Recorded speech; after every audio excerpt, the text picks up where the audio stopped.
So how did you guys start talking about Theater 37? I think it all started with hair. Yeah. It's going to be interesting because we probably have different ideas of how this came about. Oh yeah. No, because I think that like because you know when you're coaching someone you will be always professional with them and this and that, but I didn't know that you actually like me until you asked me if you can do your hair like mine. And I was like, oh, that's like a very, You know, I really think I need to tell people that I like them more often, because you are not the first person to give me an icebreaker like that everyone thinks that they, I don't know, okay, go ahead.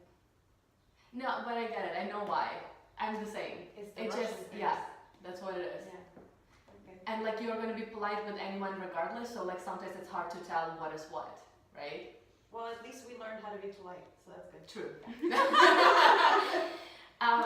No, and I feel like from there I just connected to Anya more. And then what happened is that I went to Montreal because Anya was there to take lessons with her, and then during the social we just all sat in the, in the kitchen, like backstage, and I don't remember over what we bonded, but we were talking about something, and then, I remember because I asked you what you want to do in dancing after, or like how do you like dancing, or what do you want to do, and then you said like you want to act, and I'm like, oh okay, I went to an acting studio, and then I recommended to you an acting studio here in New York, and then I think that I said that my dream was always to create a theater that would include, that is not Broadway, but that would include different art forms. And then Anya was like, let's do it. And I was like, okay. And then no, because you said, yes, can I know? I'm telling the story. My story is much more colorful. Okay.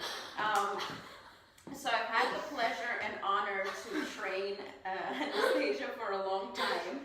And in preparation for one of her major championships, I was in Montreal coaching her and several other people.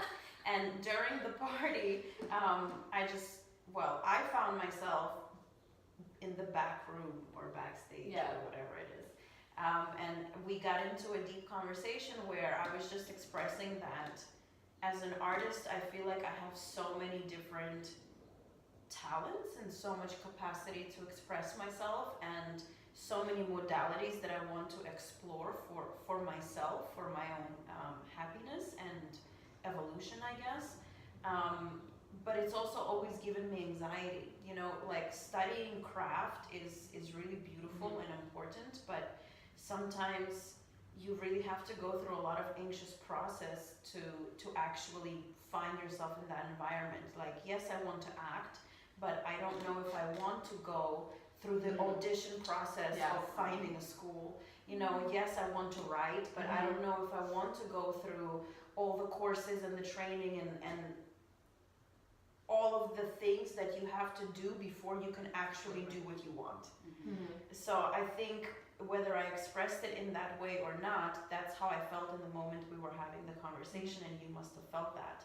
And for me, it was just a conversation. It was just me talking about how I've achieved everything that I've wanted to achieve in my dance career. I've pretty much gotten to a place in my coaching career where I know I am as good as I can be and as of much benefit as I can be to my students, and that I'm grateful that that's going well, but my own artistic capacity, I don't see it flourishing anywhere, and that's what the conversation was.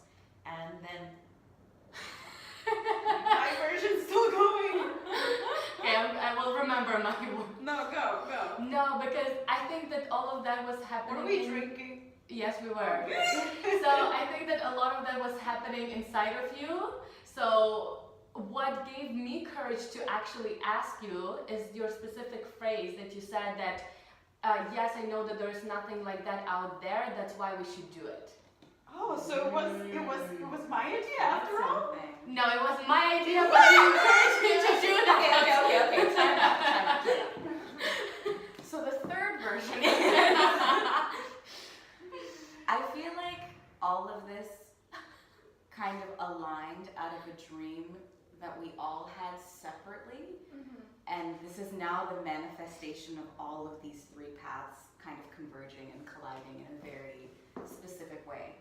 To me, the beginnings of this was actually last July, and something, in my opinion, shifted between you and I and our friendship when I started to train more. We started to connect on a different level, and there was a day that we were training like on the beach and like on a boardwalk because we were just looking for other inspiration than just being in the studio.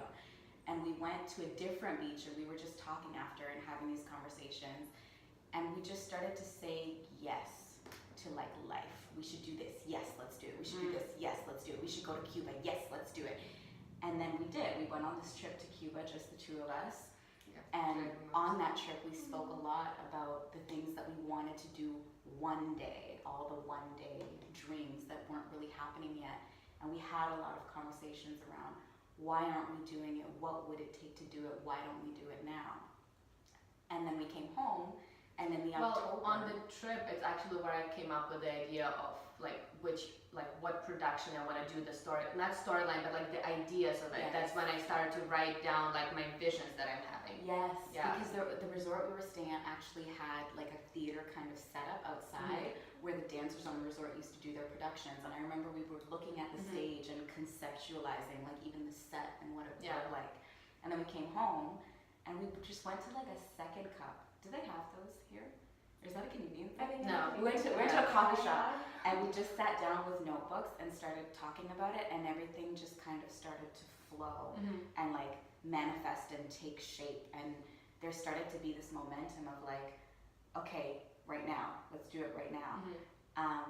And this was really kind of Anastasia's thought child and baby, and I gently was like, am I helping you or am I doing this with you?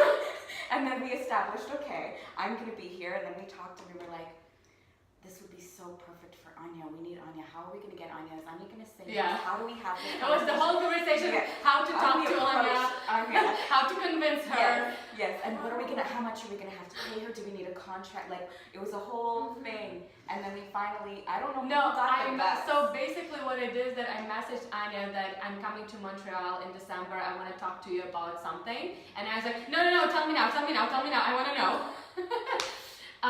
And The group called. no, I first messaged, and then right away, what happened, you were passing my acting school. And you sent me a picture when the minute that I sent you the message about the fact that I want to create the theater, you were like, look what I'm passing right now. And I went in. Yeah. And I went into the acting school. I asked about, I already knew about the audition process. I was in the middle of doing it, but I still had a lot of anxiety. And when you have anxiety, it's so easy to, create so many reasons as to why you have the anxiety. And I had the anxiety and I thought it was just fear.